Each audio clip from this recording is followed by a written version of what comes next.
All right, let's talk a little bit about Mark Jackson, Jerry Stackhouse, Kenny Atkinson, anybody else you guys think would be a good fit when the Pistons fire Dwane Casey.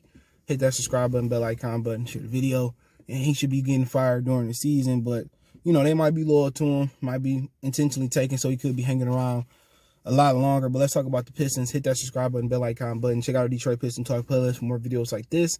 And but yeah, we played the Atlanta Hawks tonight. No Blake Griffin, no Derrick Rose. If you haven't heard, so like a Tribe Called Quest, what's the scenario? That's the scenario.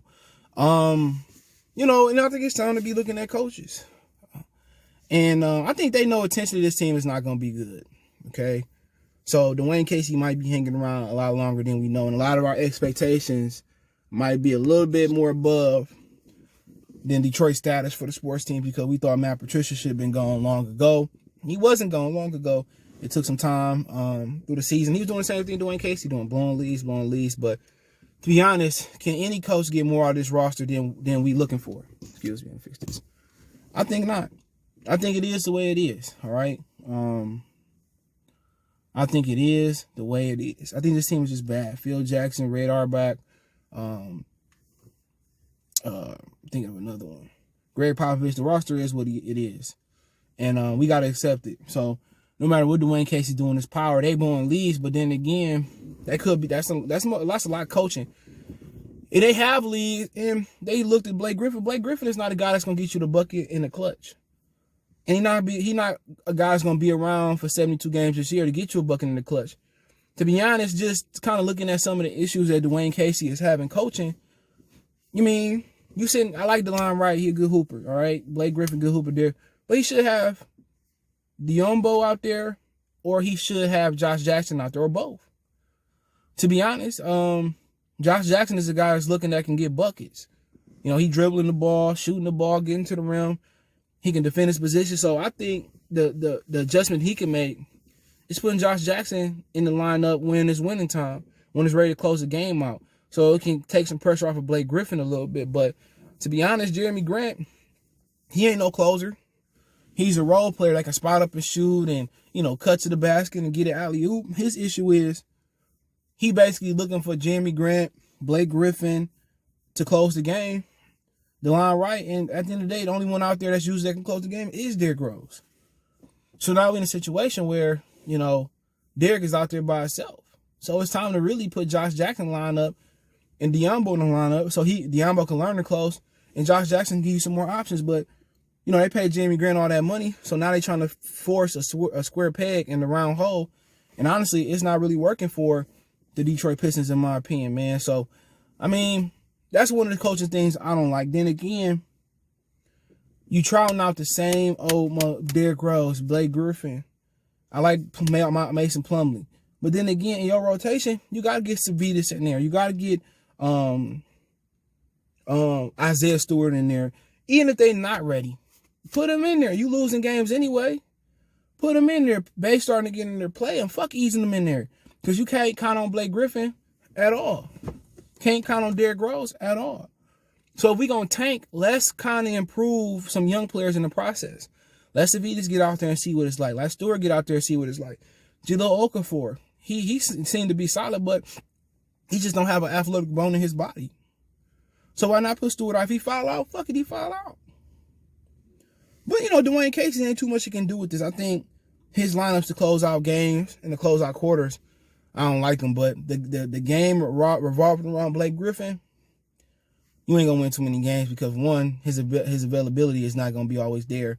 And two, he not a guy that's going to be able to get you a bucket. Blake Griffin, his game, he evolved it. But then again, I don't like him being the vocal point of this offense, But then again, they stunned Diombo growth by having Jeremy Grant here, and that's not cool.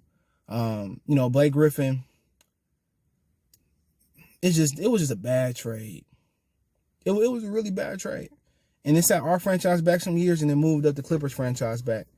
And they should have traded him when they had the chance to 2 years ago. But this roster, I don't even know how many NBA players they got on this roster that's going to be able to contribute at a high level or be like, honestly, ask yourself, is Killian going to be a superstar?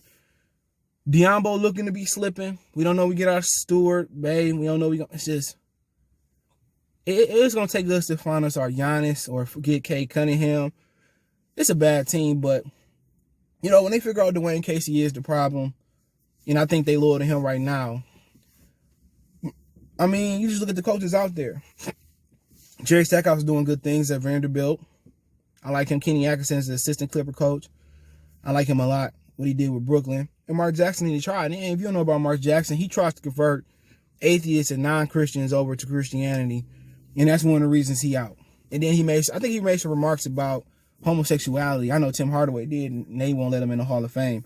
And to be honest, you can say stuff bad about black people and still play football and play in the league, but you can't say nothing about homosexuality. And clearly in Mark Jackson's religion, which I know just a little bit about Christianity, it clearly says don't do it. No, and him trying to convert people over to Christianity, if that's true, or them being atheists, like it was a story that he tried to convert Andrew Bogut over to Christianity. I think that's not cool. There's no place for politics and religion at the workplace. Straight up and down, and you got to understand that. So for him, it has to be an understanding that, you can't say some of the stuff that you said, and you can't convert the players. And then also, there was talks about, him, leaving and wanting to go preach at his church. It was a lot of rumors about Mark Jackson. So I think if it was the gay comments, I think that's what did it for him. But he a good coach, But then again, what's here in Detroit to drive him there? They don't have one player. Why would I take my job from ESPN and come to Detroit? And if you get Cade Cunningham, like the Jaguars job in the NFL is hell of attractive because you're getting Trevor Lawrence. And then you got an owner that just put a team in the AFC championship a couple years ago. If Shad Khan was owning them. I think he was owning them then. So if you get Cade Cunningham, then that job become attractive.